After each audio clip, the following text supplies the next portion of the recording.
용감한 토크쇼 직설 시작합니다. 서울을 중심으로 집값이 가파르게 상승하면서 급등 양상을 보이자 부동산 시장에 대한 불안 심리도 확산되고 있습니다.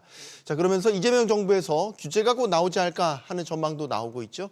하지만 과거 문재인 정부에서 대책을 내놓을 때마다 더 올랐던 상황이 반복될 수 있다는 우려에 신중해야 한다는 기류도 나오고 있습니다. 집값 안정을 내세운 이재명 정부, 이 상황을 어떻게 풀면 좋을지 지금부터 이야기 나눠보겠습니다. 함께 해주신 분들 소개해드리죠. 우대빵 연구소 심영석 소장, 또 건국대 부동산대학원 권순영 겸임교수, NH농협은행 윤수민 부동산 전문위원 나오셨습니다. 안녕하십니까? 네, 안녕하세요. 네. 용감한 토크쇼 직설은 SBS 비즈 뉴스 앱과 유튜브에서 실시간으로 시청이 가능합니다. 자, 시장 진단부터 해보겠습니다. 서울 아파트값이 한 주 만에 0.43% 상승한 것으로 집계가 됐습니다. 6년 9개월 만에 최대 상승폭입니다. 지난 문재인 정부 시절 상승폭을 뛰어넘은 거죠. 기록상으로 보면 말이죠. 그래서 요즘 나오는 이야기가 패닉 바잉이 다시 시작됐다. 뭐 소위 불장이다. 이런 표현들을 하는데 여기에 전문가들 의견은 조금 분분하더라고요. 아직까지 뭐 패닉 바잉이라고 보기는 어렵다고 보시는 분들도 있고 이미 접근하고 있다라고 보시는 분들도 있고 일단 현재 시장 상황 진단 어떻게 하고 계신지부터 듣겠습니다. 예, 불장이라기보다 불안하다라는 게 맞는 것 같아요. 최근에 이제 주택 매수하는 분들이 지금 매수를 하지 않으면 이제 뭐 집을 살 수 없다 이런 생각들을 가지시는 것 같고요. 그러다 보니까 이제 불안 심리가 빨리 서두르는 그 요인으로 작용하는 것 같습니다. 그래서 원래 그 규제가 지금 계속적으로 이루어지고 있는 상황이고요. 최근에 이제 좀 단기적으로 본다 그러면 어쨌든 토지를 해제하고 확대 재진영하면서 해프닝이 있었고요. 그다음에 대선이라고 하는 큰 이슈가 정리되다 보니까 주택 시장의 이제 불확실성이 해소됐다는 측면, 이게 이제 단기적으로 좀 그 가격을 끌어올리는 요인으로 보여지고요. 어쨌든 지금 그 작년 상반기하고 비교해 본다 그러면 거래량은 한 1.4배 정도 늘었는데요. 네. 아직 한 달이 집계가 안 됐습니다. 그리고 7월까지 집계가 돼야지 이제 상반기가 집계가 되는데요. 그렇다 그러면 뭐 1.6배, 7배 정도 거의 2배 가까운 이제 거래량을 기록할 수 있을 거니까요. 뭐 따지고 보면 상당히 많이 늘어나고 있다. 그런데 과거 이제 그 문재인 정부 때 2021년도하고 비슷하게 이야기하시는 분이 계신데요. 조금 다른 측면이 있습니다. 뭐냐 그러면 그 당시로는 이제 법인이라든지 아니면 다주택자 수요가 상당히 시장에 많이 들어올 때고요. 네. 지금은 완전히 실수요 시장입니다. 특히나 실거주 수요들이 지금 이렇게 시장을 만들어내고 있다는 것이 뭐 이렇게 걱정스러운 부분이 있는 것이 아닌가 이렇게 보여지는 거죠. 과거처럼 뭐 다주택자들의 일종의 투기 수요 같은 게 아니라 실수요자들의 실거래가 이루어지면서 집값을 올리고 있는 양상. 예, 지금 뭐 강남이 뭐 0.7% 내외로 뭐 저번 주에 움직였는데요. 뭐 그것도 사실은 지금 실수요, 실거주를 할 수밖에 없는 상황이거든요. 뭐 강남은 묶여 있으니까 예, 토지거래 맞습니다. 허가 구역으로 묶여 있으니까. 그래서 그런 수요들이 지금 그 움직이는 상황에서 이만큼의 거래량이 늘어난다는 것은 좀 다르게 봐야 될 부분이 있다라고 봅니다. 소위 이제 불장이냐 지금이라고 진단을 내려봐야 된다면 일단 교수님 어떻게 보십니까? 뭐 그 시기하고 좀 다른 측면, 몇 가지 점에서 다른 측면이 있죠. 그러니까 네. 우선 그러니까 주택 가격이 오르는 지역적 제한 경계선들이 좀 분명히 존재하고 있다라는 점이 보여져요. 네.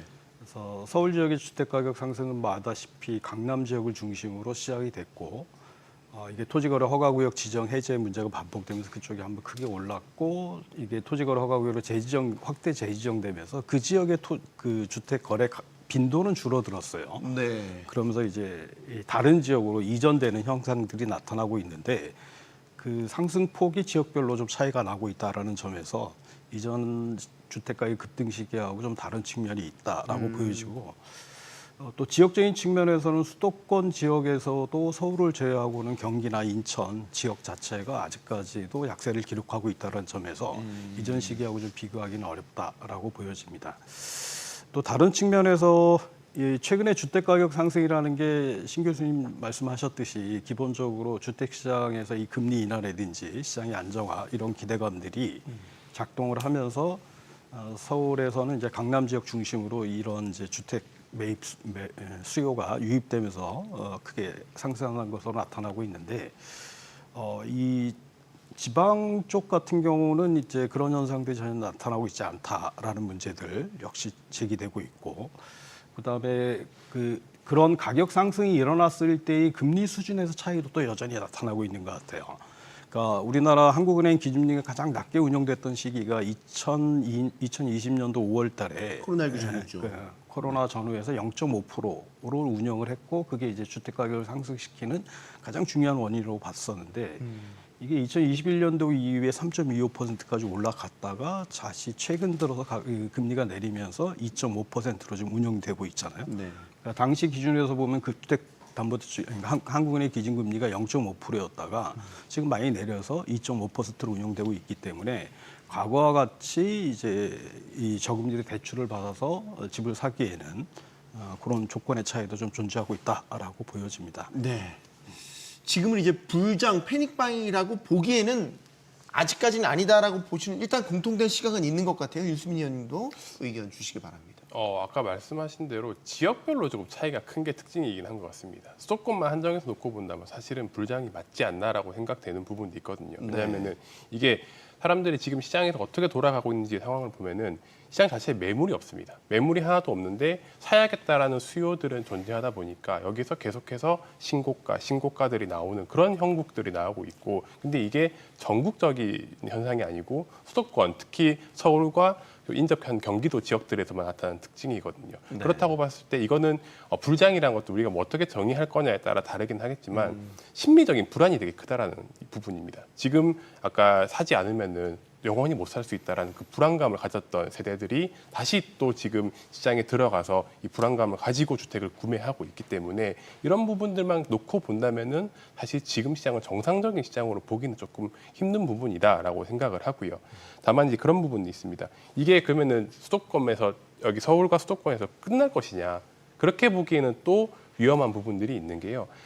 저희가 한국은행에서 나오는 그 주택가격 전망 이제 CSI라는 지표가 조사가 있습니다. 네. 거기 지금 이렇게 100을 넘어가면은 주택 가격이 또 올라갈 것이다라고 전망하는 부분들이 많은데, 연초에는 거의 뭐 99, 100 이 정도 전국적으로 그런 수준이었는데요. 지금은 거의 뭐 120포인트, 전국이 다 비슷합니다. 그렇게 다 올라가 있는 부분이거든요. 결국 우리 과거의 경험들로 인해서 서울이 올라가고 강남이 올라가고 그러다 보면은 이게 퍼져나가는 효과들이 나오더라. 그러면서 전국적으로 지금 주택 시장이 조금은 불안한 것이 사실이긴 합니다. 그런 부분에서 지금의 이런 불안한 시장 상황이 아직까지는 수도권에 국한되어 있지만 조금 더 전국적으로 퍼져나갈 수 있는 가능성도 배제할 수는 없다라고 생각을 합니다. 소위 불장으로 가는 네. 가능성은 여전히 갖고 있는데 지역별로는 좀 편차가 있기 때문에 맞습니다. 아직까지는 그렇게 보긴 힘든데, 서울 지역만 놓고 보면 지금 어때요? 그러면 예를 들어서 강남 3구, 용산, 뭐 우리 소위 전통적으로 집값이 강세인 지역들 말고 요즘에 이제 마포구, 송동구, 우세훈 서울시장 송동구 이야기도 했었죠. 혹은 노도강 이런 지역으로까지 지금 집값의 오름세가 점차 퍼져나가는 이런 양상인가요? 예, 지금 제일 많이 오르고 있는 데는 마포와 성동입니다. 그게 이제 뭐 토호제의 풍선 효과라고 말씀 이제 많이 하시는데요. 뭐 어쨌든 어떤 이유든 간에 지금 이제 마포와 성동이 거의 1% 가까운 주간 단위로 보면 상승을 하고 있는 상황이고요. 이게 연율로 환산해 보면 50%니까요. 뭐 엄청난 상승이라고 볼 수 있는데요. 어쨌든 지금 그 가장 많이 이제 오르고 있는 데는 마포 성동이라고 볼 수 있고요. 그렇다고 해서 이제 토호제까지 지정이 되어 있는 강남 3구나 용산구는 오르지 않느냐? 거기도 한 0.7%, 0.6%씩 오르고 있습니다. 대신에 이제 서울 외곽이라고 할 수 있는 우리가 노도강 금강구라고 하는 지역들은 이제 상승으로 전환을 했어요. 상승으로 전환을 했는데 누계 기준으로 본다 그러면 거의 한 0%대에 머물고 있습니다. 그래서 편차가 상당히 크다라고 이렇게 이야기하는 거는 정말 맞는 것 같고요. 근데 지금 현재 상황 자체는 그 뭐 앞에서 이제 윤수민 의원이 말씀하셨지만 집주인들이 계좌를 안 내놓기 때문에 지금 거래가 안 되고 이런 상황들 때문에 굉장히 불안해해서 매수자들이 덤벼들고 있거든요. 그런데 그런 상황이 우리가 마포나 성동과 같은 주거선호 지역뿐만이 아니라 외곽에도 그런 상황들이 지금 벌어지고 있다라는 겁니다. 그래서 외곽에서 있는 주인분들도 매물을 거둬들이거나 더 오를 걸 예상해서 이제 내놓지 않으려고 하거든요. 이런 상황들이 계속된다 그러면 시장에는 급격하게 이제 매물은 줄어들면서 찾는 분들은 사실은 뭐 꾸준할 수밖에 없고요. 그 매도 호가와 매수 호가의 차이가 나는 부분이 이제 앞으로 어떻게 반영이 될 건가에 따라서 시장은 달라질 거라고 봅니다. 그러면 교수님 서울 지역의 경우에는 소위 말해서 패닉바잉이 나타나면 비강남 지역으로 점차 확산되는 이런 양상들이 보통 기존에도 나타났었잖아요. 그렇죠. 그러면 지금 소위 상대적으로 좀 집값이 떨어지는 이런 지역들, 금천구, 뭐 도봉구 이런 지역들까지 만약에 강한 강세가 나타난다라고 한다면 그건 진짜 불장이라고 봐야겠네요. 가정에서 말하는 건 좀 그렇고요. 네, 죄송합니다. 가정에서 말했네요. 그 부동산 관련해서 현재가 주택 가격이 오를 것이냐, 서울 지역에 나타나는 현상들을 어떻게 이해할 것이냐라는 건데 이게 뭐 주택 시장의 흐름이라는 것 자체가 기본적으로 가격 상승기에는 이제 안정적인 시장, 그다음에 그 이전에 많이 올랐던 시장을 중심으로 지역적으로 움직이고 그런 움직임들이 이제 가격들이 조정되는 현상들이 나타나게 되죠. 그래서 이제 강남 지역의 주택 가격이 올랐다라면은 자연스럽게 그 주변 지역의 주택 가격이 다시 움직이고, 그다음에 기존에 약세를 기록했던 지역들도 어차피 주택 가격이라는 게 상대적인 가치를 가지고 있기 때문에 조정되는 현상들이 일정하게 나타나고 있어요. 그런데 지금 문제는 주택 가격이 오르는 이제 이유가 뭐냐? 그러니까 왜 사람들이 현재 시기에 주택을 사려고 하느냐? 뭐 이런 문제들이 이제 이 문제를 해결할 수 있는 중심책인데 네. 앞에서 말씀드렸듯이 기존 2021년도 이후에 우리나라 주택 시장이 가격이 크게 떨어져서 굉장히 불안했던 시기가 한 1년 반 정도 지속되고 있다가 네. 2023년도 7월부터 서울 지역의 주택 가격이 다시 오르기 시작을 했거든요. 그러니까 그런 금리의 급격한 인상에 따라서 확대되던 부담들이 어찌됐든 금리가 낮아질 것이라는 기대감들이 형성이 되면서 주택 시장에 새로운 수요들, 가격이 낮아진 시장에 주택 시장의 수요가 유입되기 시작했던 거죠. 그게 이제 강남 지역으로부터 출발을 했던 거예요. 그리고 지금 금리 수준이 앞으로도 계속 낮아질 것이다라는 전망들이 확대되고 있고, 한국은행도 어차피 금리를 낮출 수밖에 없다라는 얘기들을 하고 있고, 우리나라 경제가 굉장히 안 좋기 때문에 그러니까 부동산 시장의 위험에도 불구하고 금리를 일정 부분 낮출 수밖에 없다라는 이제 정책적인 제안들이 계속 나오고 있잖아요. 그러면은 이런 상황에서는 이제 실물 자산에 대한 선호도가 늘어나기 때문에 주택 시장으로 유입이 되는 거죠. 근데 어느 측면에서 주택 가격이 계속 오른다면 그 이상의 금액을 지불하고라도 계속 살 것이냐, 이런 문제들은 또 다른 측면에서 봐야 될 것 같아요. 그래서 이게 서울 지역에서 나타나는 현상들이 서울 강남 지역에 나타나는 현상들이 주변적으로 파급되는 양상들이 나타나고 있긴 하지만 이것이 전체적으로 과거와 같은 폭발적인 전체적인 주택 가격을 끌어올리는 요인으로 작용하기에는 과거와 다른 측면들도 있는 것이고, 네. 그것들은 지금 단정해서 가정에서 그것들을 전망하는 것은 좀 곤란하지 않나 이런 생각을 합니다.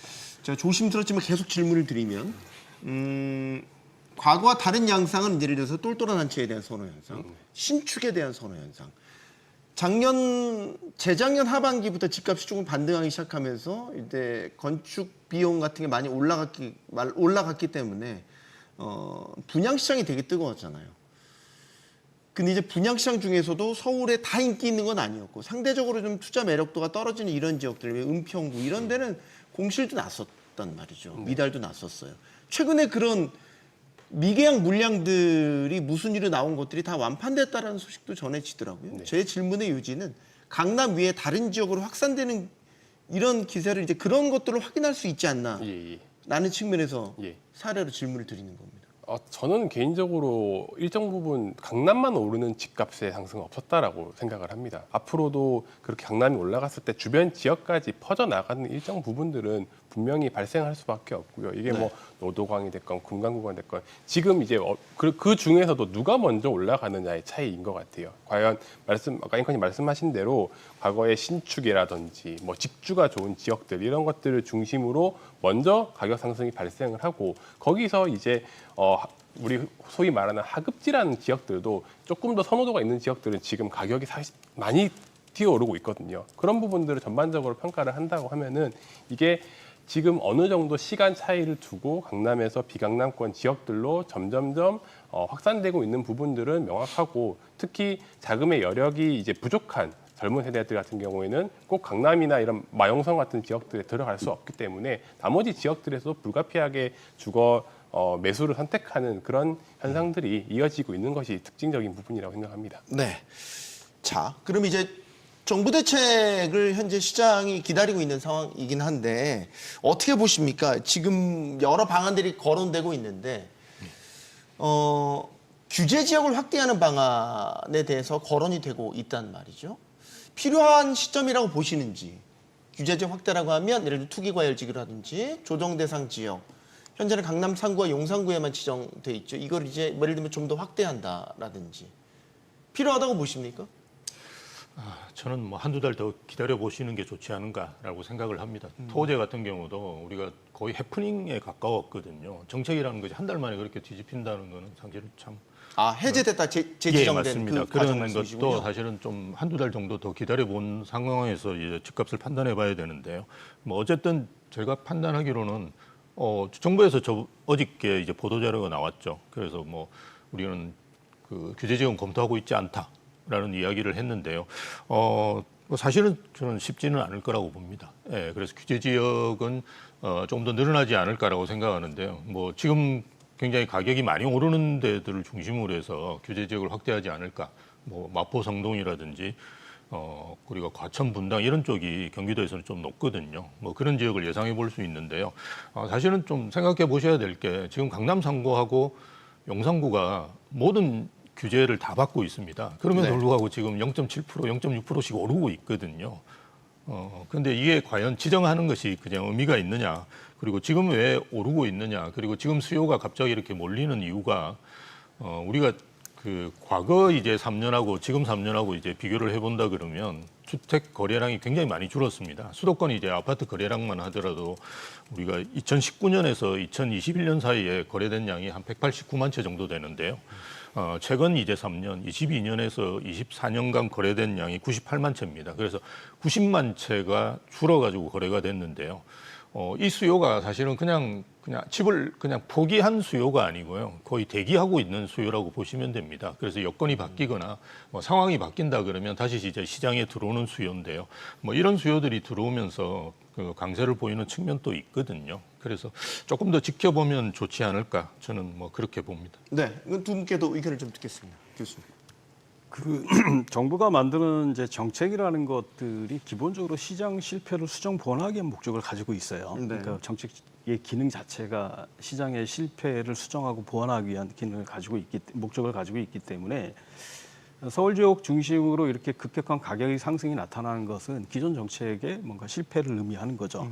그래서 따라서 뭔가 대책을 내놔야 되는 이런 시장의 실패를 수정 보완하기 위해서 새로운 정책을 만들어야 되는데, 지금 쓸 수 있는 카드가 그러니까 이게 신정부 출범, 이재명 정부 출범하고 난 다음에 이렇게 많지가 않다라는 점들도 또 다른 특징인 것 같아요. 네.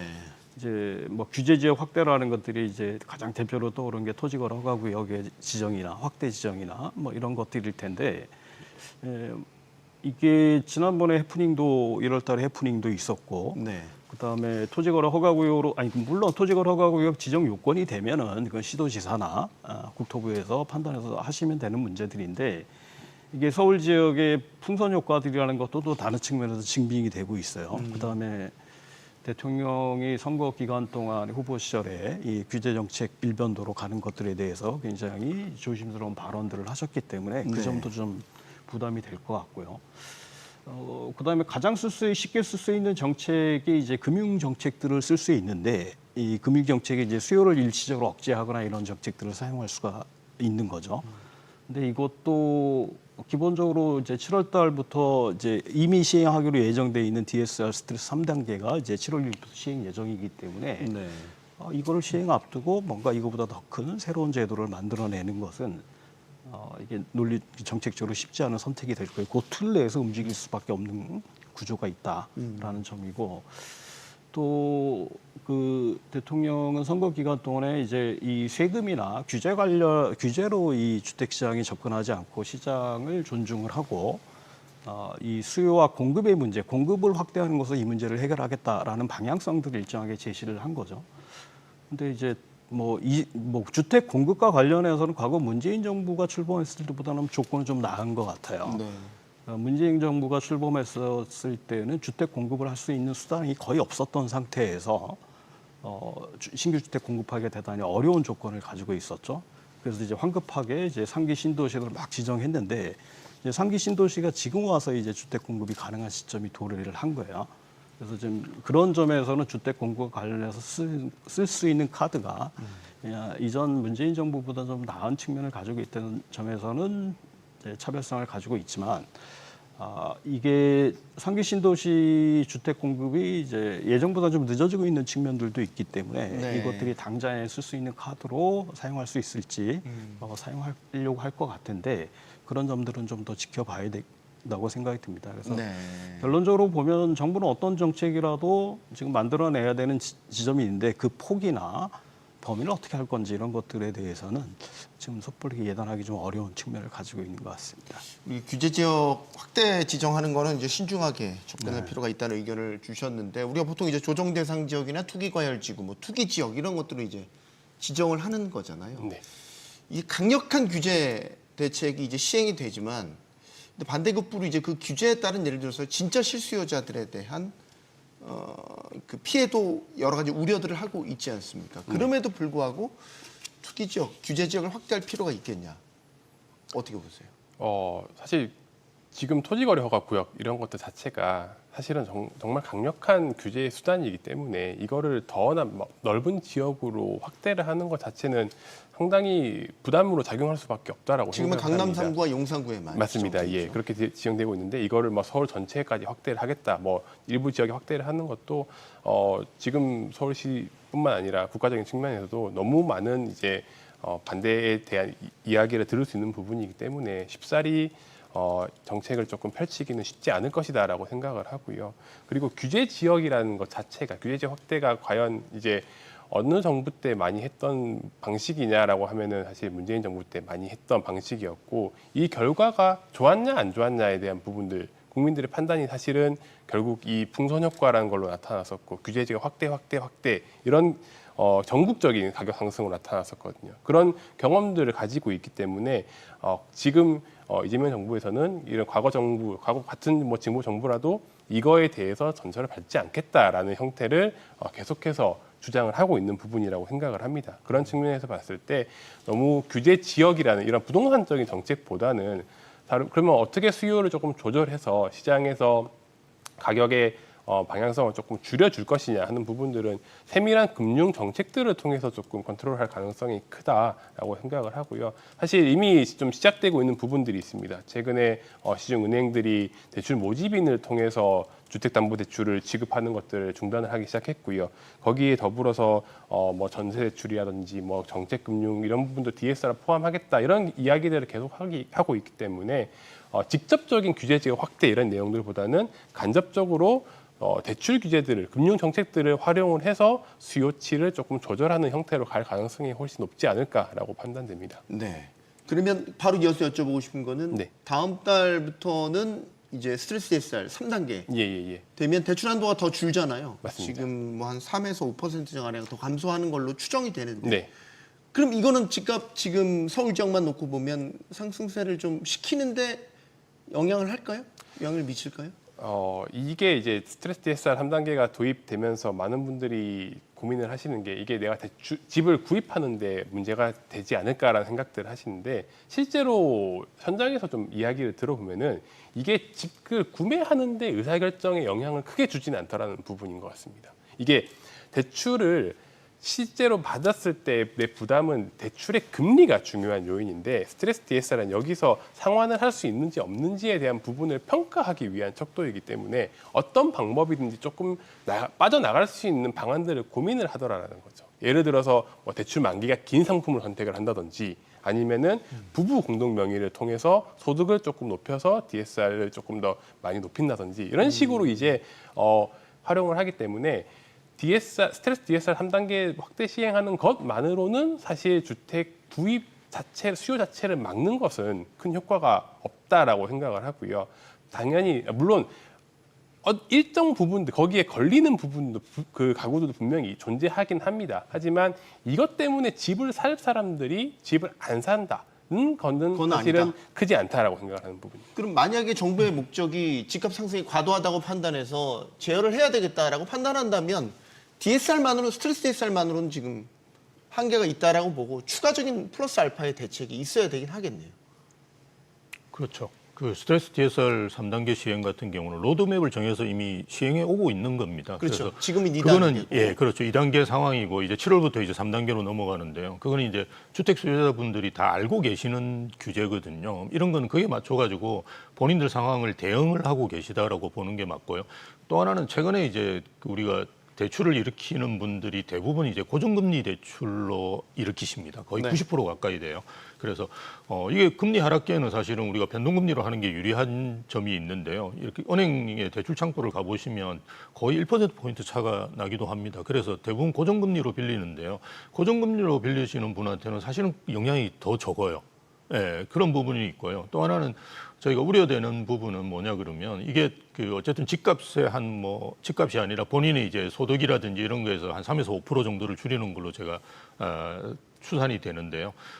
그렇게 과연 줄어들었을 때 네. 어느 지역이 타격을 받느냐를 좀 고민해 보는 게 좋다고 봅니다. 어느 지역이 타격을 더 받을까요? 그 서울 외곽이나 지방이 타격을 보겠죠.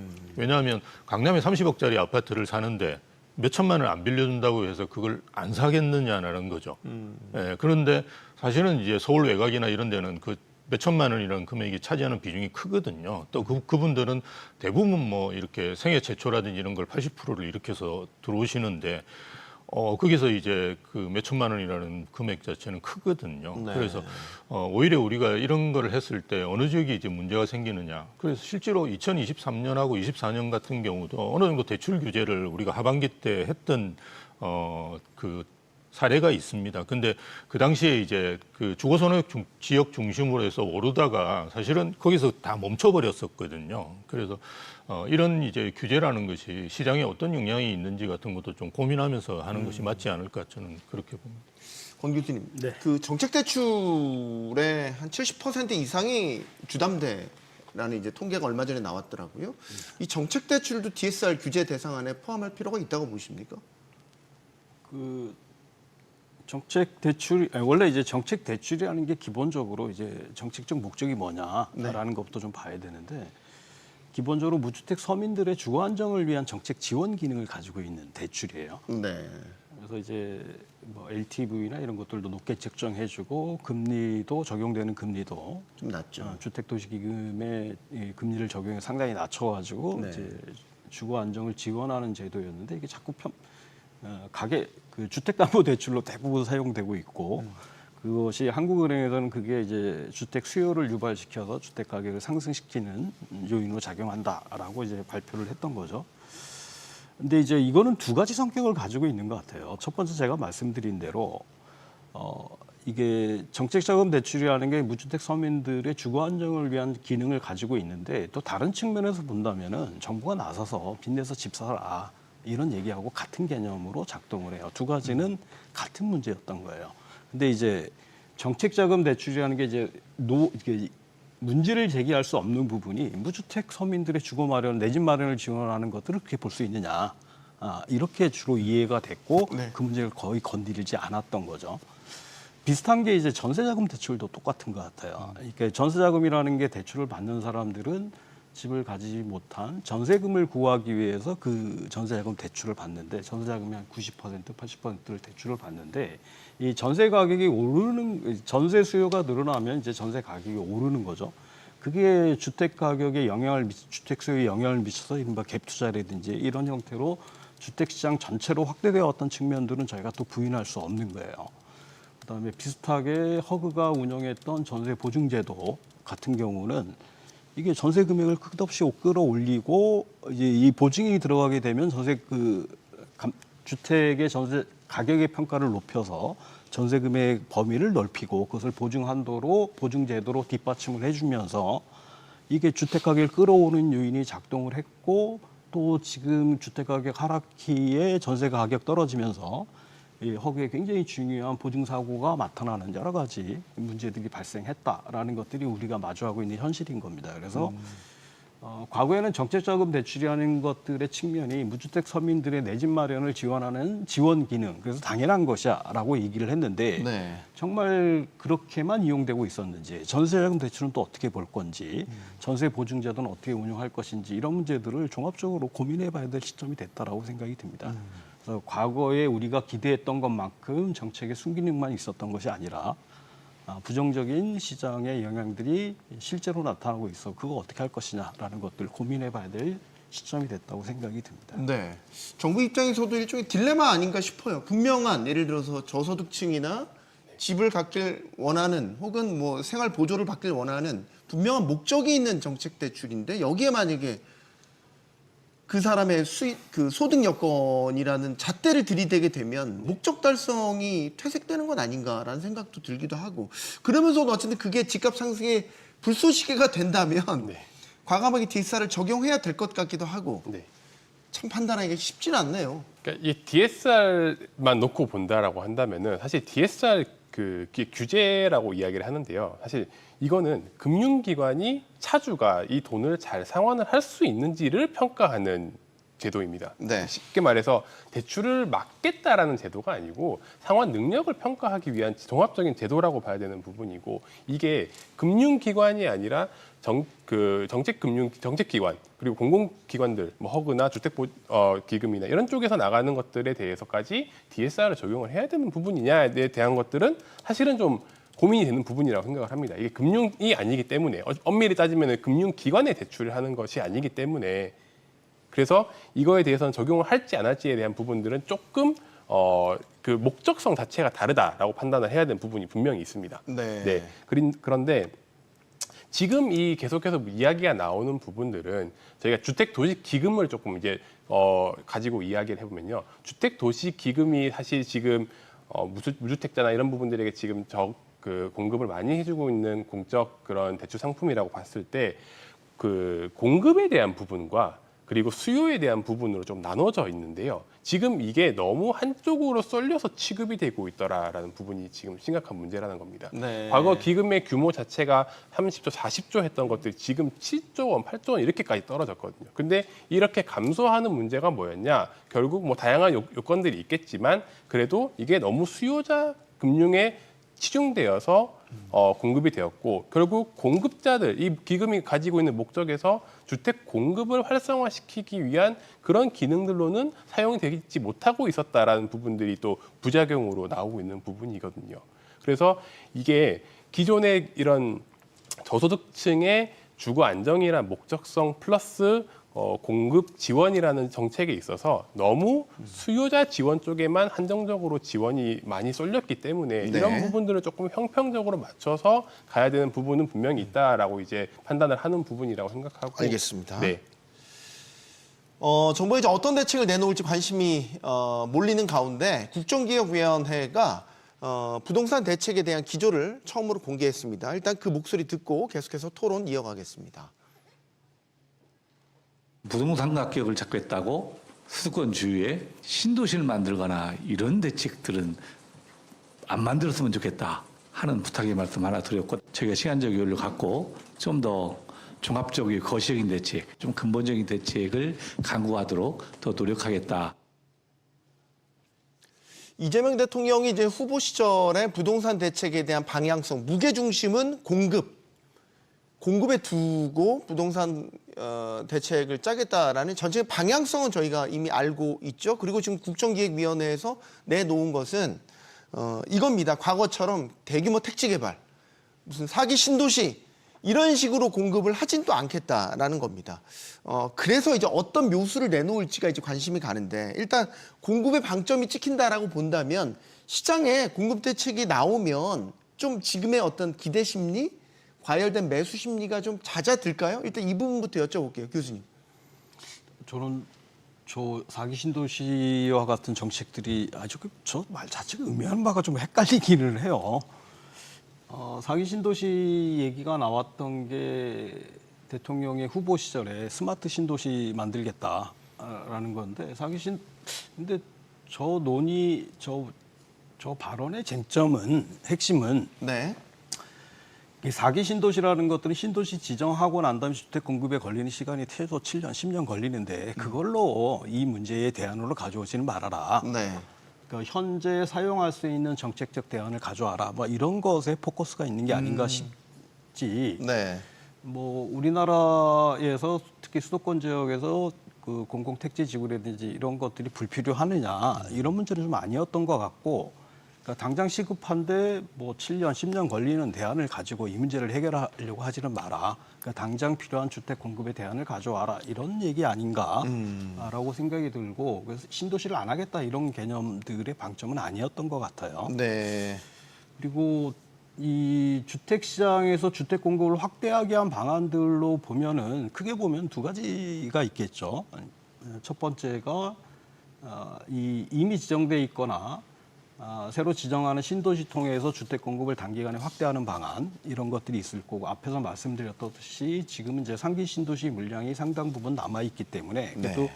지연되고 있는 상황이 이어지고 있었거든요. 그것들에 대해서 주택 공급을 단기간에 확대하는 방안으로 그 시장의 공급을 확대하는 방안을 찾을 수 있을 것 같고, 또 다른 측면에서는 이게 민주당 정부에서는 계속적으로 좀 부정적인 것으로 바라봤었는데, 정비 사업 특히 이제 대도시의 정비 사업의 용적률을 확대해서 주택 공급을 늘리는 방안들을 일정 부분 수용하지 않겠느냐라는 생각을 가지고 있습니다. 그러니까 네. 이거는 대통령이 후보 시절에서 여러 가지 얘기를 했었고, 최근 들어서도 이제 공약집이나 이런 데 들어가 있는 부분들이 서울 지역 특히 이제 대도시 지역의 용적률을 확대해서 주택 공급을 늘리겠다라는 얘기들이 나오고 있기 때문에 과거 그러니까 국토부에서는 아마 그런 부분들이 주요한 정책들을 다음에 공급 정책이 나온다라면 네. 그런 부분에 포커스가 맞춰서 그러니까 이미 계획되어 있는 신도시의 공급 물량을 앞당기거나 네. 또 지금 진행되고 있는 정비 사업 혹은 앞으로 진행될 정비 사업을 통해서 주택 공급을 확대하는 방안들이 아마 최초의 주택 공급 확대 정책으로 나올 가능성들이 좀 있지 않나, 저는 이렇게 생각이 듭니다. 알겠습니다. 소장님, 예. 지금 3기 신도시 같은 경우는 이제 내년 정도부터는 이제 공급이 되기 시작할 것으로 지금 그냥 예상은 예측입니다. 하고 있죠. 그러니까 지금 교수님 말씀처럼 먼 나라 얘기하지 말고 당장 시장에 공급이 될 수 있는 부분부터 먼저 우선적으로 검토를 할 것 같은데, 예. 그러면 크게 보면 지금 진행 중인 신도시 개발에 대한 속도를 높이는 것, 혹은 정비 사업에 대한 효율성을 좀 높이는 것, 뭐 이런 방안들이 좀 생각이 된단 말이죠. 거의 효율적인 주택 공급 방안에 대한 의견을 좀 구하겠습니다. 그러니까 거의 유일하다고 볼 수 있습니다. 지금 사기 신도시는 말씀하셨듯이 뭐 10년이 아니고 한 15년 걸릴 거예요. 그러니까 그건 정말 미래의 일인데, 지금 당장 급한 게 뭐냐 그러면 한 5년 동안, 그죠? 집권 기간 동안에 가장 많이 오를 것 같은 이제 불안 요소가 있거든요. 그걸 이제 해소할 건데, 상기 신도시가 사실은 제일 큰 대안이라고 볼 수 있습니다. 그래서 이걸 빨리 땡길 수는 없다고 하더라도 늦추지 않는 방향을 이제 고민해야 될 거라고 보고요. 근데 이제 안타까운 점은 계속 늦어져 왔죠. 계속 늦어져 왔기 때문에 내년도에 입주한다고 하는데요. 그게 이제 아마 작년에 분양한 인천 계양인 것 같아요. 그게 이제 입주를 하는데요. 사실은 내년에 입주하는 것도 쉽지는 않을 거다. 저는 그렇게 봅니다. 그래서 빠르면 2027년부터 입주하는데, 저희가 이제 입주되는 양을 이렇게 보면 그 입주되는 게 의미 있는 공급, 즉 한 4, 5만 세대가 나오는 게 한 2030년 정도예요. 그러니까 거의 정권 말기가 돼야지 이제 나오거든요. 네. 그래서 그걸 이제 어떻게 그 차질 없이 진행시킬 수 있느냐를 고민하시는 게 좋고요. 그리고 좀 지금 현재 17만 4천 가구 정도로 알고 있습니다. 근데 이게 수도권의 그런 불안을 잠재우기에는 좀 적은 양이 아닌가라고 우려하는 분들이 많습니다. 그래서 뭐 가능한지 모르겠지만 용적률이라든지 아니면 그 상업용지 같은 것들을 주거지로 좀 바꾸는 형태로 해서 공급량을 좀 늘려보는 것도 저는 좋은 대안이라고 볼 수 있고요. 그리고 지금 현재 손에 잡히는 거는 아무래도 정비 사업이겠죠.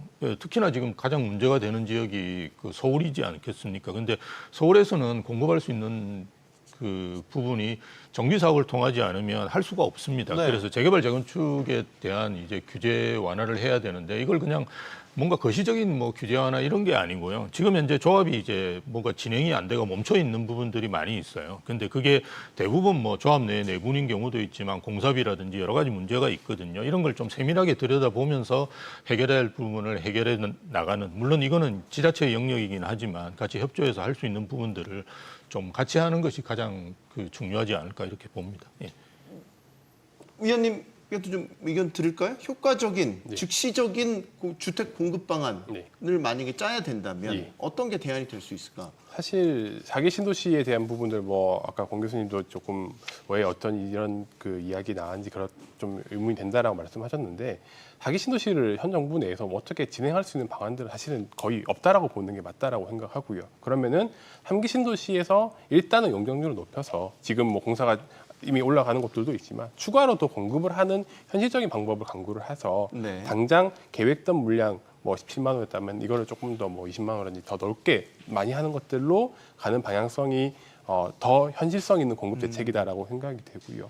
그리고 지금 이제 뭐 일기 신도시 재건축이라든지 서울 도심 내 재건축 같은 경우에도 용적률 뭐 최대 500%까지 풀어주고 이런 부분들에 대해서 이야기가 나오고 있고 그렇게 이제 하는데 결국 이거는 공공에 대한 부분들로 너무 포커스가 좀 맞춰져 있는 부분들이 없지 않아 있거든요. 이것들이 실제로 사람들에게서 공급이 많이 되는 효과로 나타나려면은 결국 민간도 같이 민간 분양도 함께 늘어나고 공공과 민간이 함께 늘어나는 형태로 가야 된다라는 부분들을 조금 포커스를 맞춰서 그렇게 실제로 사람들이 느꼈을 때 와 내가 청약을 해서 기다리고 기대를 할 수 있는 그런 볼륨이 늘어나고 있다라는 부분들에 대한 인식을 심어줘야지만 이게 정말 공급의 확대에 따른 시장 안정 효과로 나타날 수 있는 부분이고요. 만약에 이거를 뭐 분양을 용적률 많이 늘어줘가지고 공공에 대해서 다 분양을 하고 민간 분양을 줄이겠다라고 한다면은 이거는 실제로 수요자들로 하여금 야 이거는 공급 확대가 됐는데 나에게 크게 와닿는 느낌은 없다라고 느껴질 수 있거든요. 나에게 크게 효과가 없는 정책이다라고 느껴질 수 있기 때문에 이런 부분들은 조금 그 정부가 정책을 펼칠 때 많이 고려를 해야 되는 부분이다라고 생각을 합니다. 교수님, 하실 말씀이 있는 것 같아서. 좀 생각이 다른 측면이 있는 네, 거죠. 말씀하십시오. 짧게 부탁드립니다. 시간이 많이 없어서. 그 공공 분양과 관련해, 그러니까 공공이 주택을 공급하냐, 민간이 주택을 공급하느냐라는 문제도 중요하지만 공급량이 얼마가 되느냐 중요하지만 저는 공급 가격에 문제가 있다고 생각이 들어요. 네. 그래서 정부가 이 공공택지를 통해서 충분히 낮은 가격으로 주택을 공급할 수 있다라면, 그러니까 그게 장기적으로 지속될 수 있다면은 사람들은 그렇게 이제 비싼 가격을 내고 시장에서 주택을 구입하지는 않을 거예요. 기다리는 걸 선택을 할 텐데 이게 어느 순간 2015년도 이후에 공공에서 공급하는 공공주택 공급 가격도 이걸 갑자기 올려버려서 이게 토지를 감정가를 기준으로 해서 택지를 공급하기 때문에 이 공공이 공급하는 분양주택의 공급 가격이 그렇게 낮지 않다라는 거예요. 그리고 이걸 기다릴 필요가 있느냐 이런 고민이 됐던 거죠. 그래서 신정부에서는 이게 공급 물량도 중요하지만 공급 가격을 어떻게 할 것인가 이런 문제들도 함께 고민하지 않으면 이 문제들은 해결하기 좀 어려운 측면이 있다라고 생각이 듭니다. 그래서 네. 공급 가격을 어떻게 조절할 것인가, 특히 공공 분양, 공공이 공급하는 주택 공급 가격을 어떻게 효율적으로 정리할 것인가 이런 거 고민해 봐야 될 시점입니다. 부동산 대책이라는 게 새로울 건 없습니다. 사실 이 새로울 것 없는 대책들을 적재적소에 잘 쓰는데 사실 성패가 달려 있죠. 전임 정부들의 실패를 반복하지 않기를 바랍니다. 토론 마치겠습니다. 여기는 모든 경제가 보이는 SBS BG입니다. 시청해주신 여러분 고맙습니다.